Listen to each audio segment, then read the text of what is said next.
Yo, hey, what's up guys? I think everybody heard of that we get empowerments for epics, and that's why I choose to make a couple of videos to show off that epics can actually do hard mode dungeons.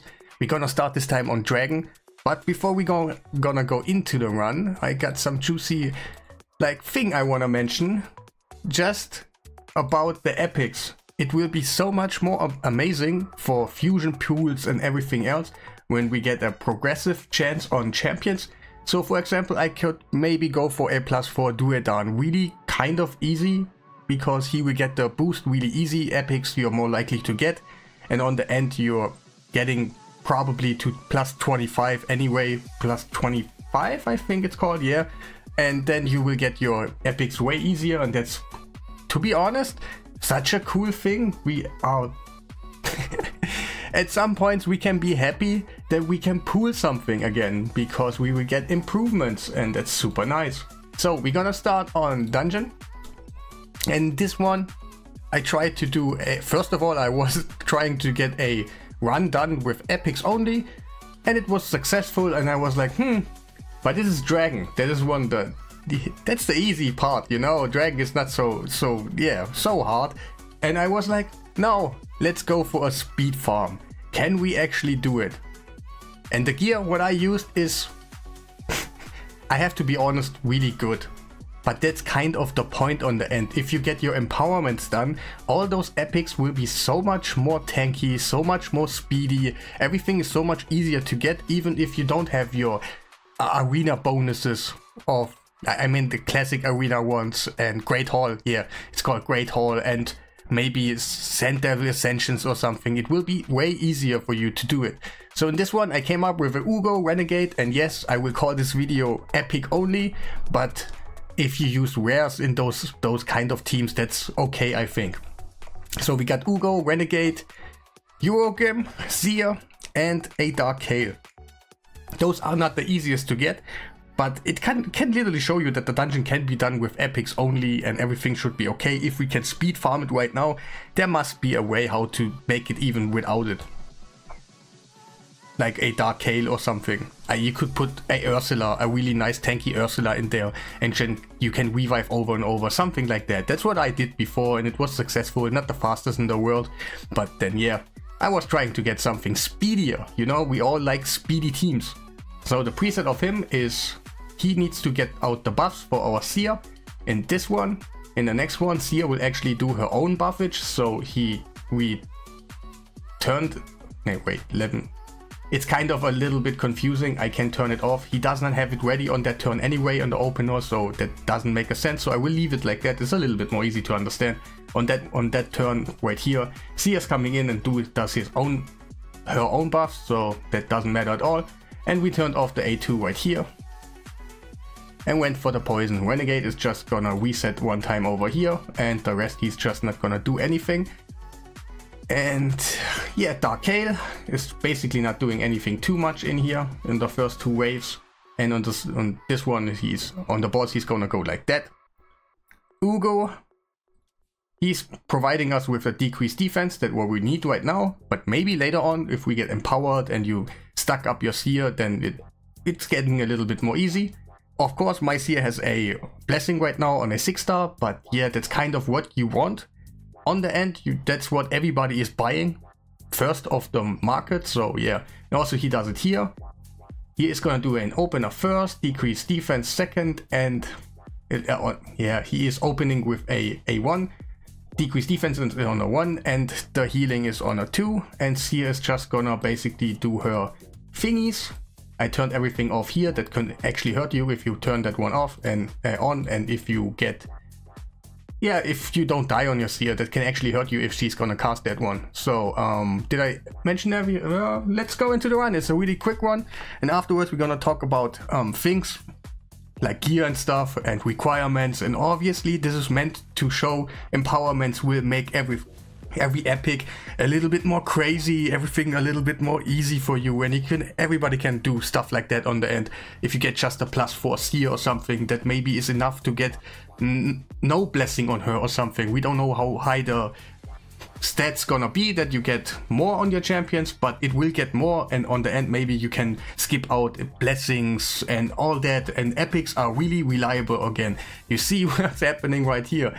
We are basically speed farming the dungeon really quick. Some other people, they have better champions, they are not gonna be as fast as this team right here, and that's gonna show you, hey, epics are back in the meta, we can use them.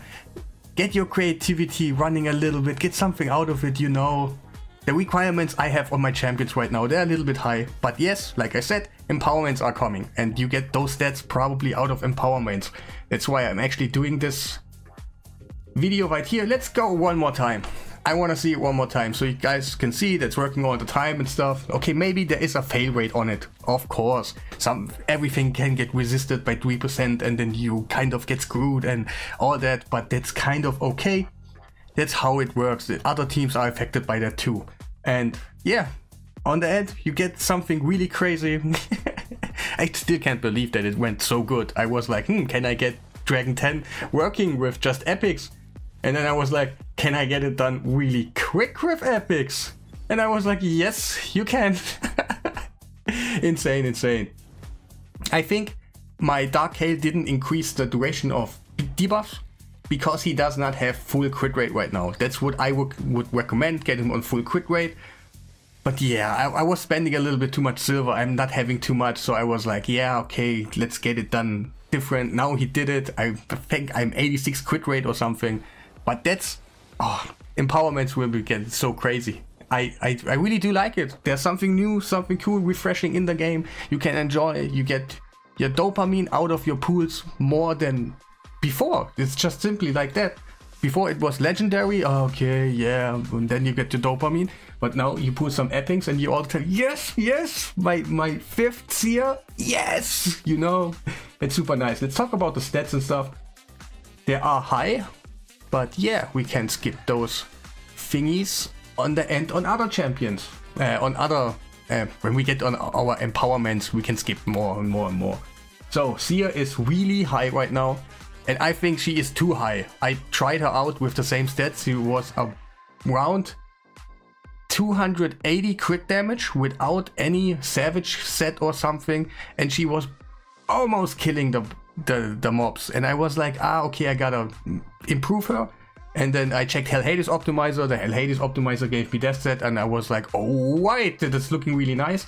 But to be honest, if you have around 300 crit damage, if you don't have Crushing Rent, probably a little bit more, and a Savage set, you can do something like it, and empowerments will get you those stats really easy up. We got 361 crit damage. Yeah, it's a little bit too much, and 221 speed to make her actually work on the right timing so she can get a double turn before the mobs are actually taking a turn. He obviously regeneration set, who fought it, and also I have emergency heal on him, so his Blood Shield Ring is really effective. 81,000 HP, 3,200 defense. You need resistance and you need accuracy. They're both important, of course. You want to land your debuffs, but you also don't want to get those poisons from the boss all the time, so you can actually heal. Blood Shield Ring because of emergency heal right there. Wait, I forgot to show you the masteries of our Seer. That's what I do have on her. I went crit damage right here. That's what you basically should. Don't go Helm Smasher because it's kind of a random thing if you hit hard or not. And yes, now let's check Eurogrims. We do have everything that saves us a little bit up. We have resistance right here. Resistance on that one if you cast any buffs, so your teammates get more resistance. Counter attack and resistance. We went down here on Spirit Haste to actually make it work. If I could, if I had another free reset, I would actually go accuracy, then the middle one, then here to actually get turn meter if your buffs getting destroyed or whatever. First of all, you do your own shield, and second of all, you do that heal with now continuous heal, and that can, yeah, outrun 2, and then you get more turn meter. That would be amazing, but I actually choose the accuracy right here. Wasn't the best in the world, and yeah, down here Spirit Haste and the chance to get a increase of your debuffs on the boss. Ugo, let's first talk about the masteries. I do not have to, it's not aimed for dragon at all. I forgot which dungeon I did. Yeah, it is not aimed for here at all. I was aiming for other things, but the gear is just fast and yeah, okay, I got a reflex right now, but to be honest, it doesn't matter. It's actually not as great as it was on him already. So I took him and I was okay with it. And yeah, he got nothing too special about the blessings and stuff. And yeah, let's talk about stats quickly. He is just faster than my seer, so she can whatever can actually get the debuffs out before my seer goes, and that's basically her thingy. And on the dragon, he or she is gonna heal one time. And Dark Hail is in a regeneration set. And he basically needs crit rate up, but I'm 92%, and it worked anyway if I didn't get the increase of the debuffs. So I went for it, and if it works, it's even better, but if it didn't work for me, so I went straight just not having it. And 50,000 HP all around, 2,900 defense, accuracy and resistance need to be there, so you actually can heal when the boss is attacking you, so you won't get the poisons, and yeah, you can actually out heal something. Masteries, again, Spirit Haste right here. On him, I did it the right way, like I would do my Eurogram. That's exactly how I would that's exactly how I would do my Eurogram, right? And yeah, we went here, and then we went for the buff if they get stolen or whatever, expired and stuff. And you can get a chance of getting turn meter back. And also here Spirit Haste and the chance to get our poisons increased. We do have also a blood shield here and emergency heal.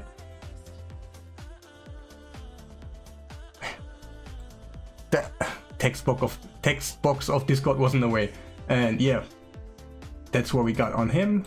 Did I forget anything? Emergency heal is really nice one, to be honest, super amazing. And yeah, he is basically just faster than the rest of the team. And a shield set, so we can get buffs.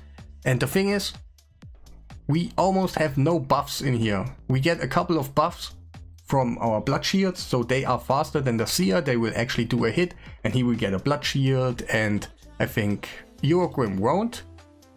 But yeah, do we have one? Yeah, right here. And Ugo does have one, so he gets one more shield and everything. Yeah, it is a little bit tricky, but overall, if you get empowerments done, that will be super nice. So hey, I'm so hyped about it. Sometimes the quality of life changes are just better than some dungeons or something. And yeah, that will be everything about this team. Leave a like if you haven't done already. Also subscribe if you haven't done. And yeah, have a nice day.